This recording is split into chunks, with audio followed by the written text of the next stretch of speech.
Good morning, everyone. My name is Liz Johnson. I am the Director of Human Resources here at our company, and I have been in charge to create and design a training for you all on best practices and gender diversity for our company. I'll first start out by saying that gender diversity is very important for our company to grow.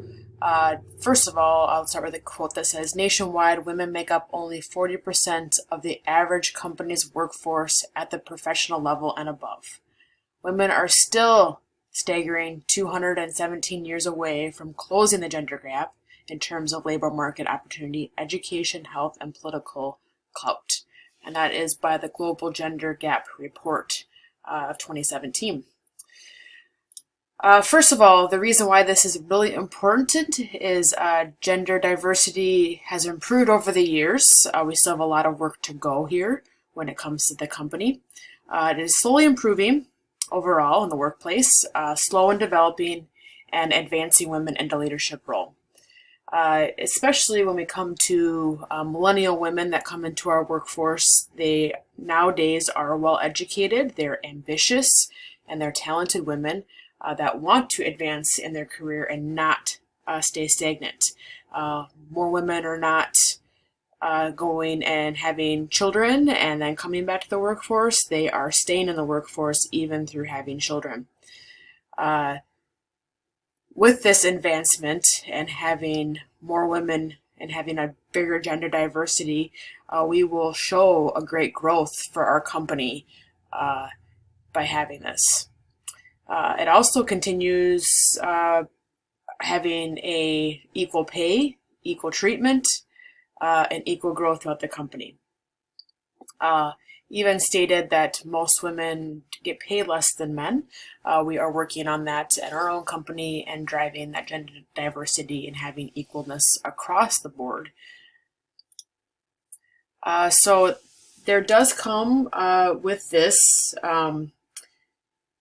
common mistakes that happen if management does not promote diversity. First of all, this does come right away. A problem or a mistake is not having the CEO of the company on board with the diversity plan. The CEO plays a giant role, and what he views can bleed down to the rest of management and to the general workers. So it's very important that the CEO, he or she, is on board with this and promoting this and also fostering it and being diverse themselves. And another problem that we have seen is that if you focus too much on diversity and not fostering a genuine sense of belonging in the workplace, this can harbor anger, hatred, not showing a total completeness of being a part of the plan when you are just focusing on that and not promoting everyone belonging to the workforce. This does not just include just the gender, it is also race, ethnicity, sexual orientation, each individual's unique upbringings, current experiences, and more. And then another problem is prioritizing a job candidate slowly on his or her diverse background. This is not an effective long-term approach. We must foster inclusiveness, and this comes from human resources, management, CEO, and everyone alike. I will just note a couple companies that do promote best practices that have been noted for their diversity. First will be IKEA. IKEA is a wonderful example. They see gender equality at the heart of human rights. So they go beyond just noting that there's 50-50 gender balance at all levels and positions. To them is more important about creating an inclusive culture where women and men are valued for their unique contributions and impact the culture of the organization. When people have the same opportunities to grow, everyone wins. So they don't just point out one specific gender group, they go and are promoting both. Another company I like to note is Walt Disney Company, where women are represented in 44% of the management positions. Disney has several programs to promote diversity, which include cross-cultural mentoring, unconscious bias training, and these are all things that we hope to promote in our company, is those two diversity plans. At the core of diversity and inclusive commitment are three beliefs. Inclusive is key to market relevance. We are a better company when our people at all levels reflect the life experiences of our audience. And we thrive when ideas and decisions from all people are valued and encouraged. So that's another company that we can look to for great advice and mirror, hopefully, that what we hope to do ourselves.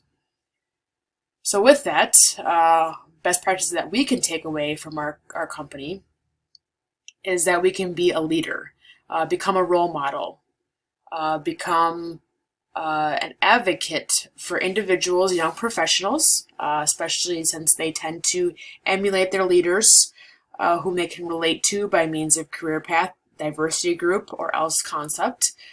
So it is important for our leadership to try and gain someone that we can provide mentorship to, so that way they can grow in their career and they can get higher up in their job and they can feel a part of the company itself.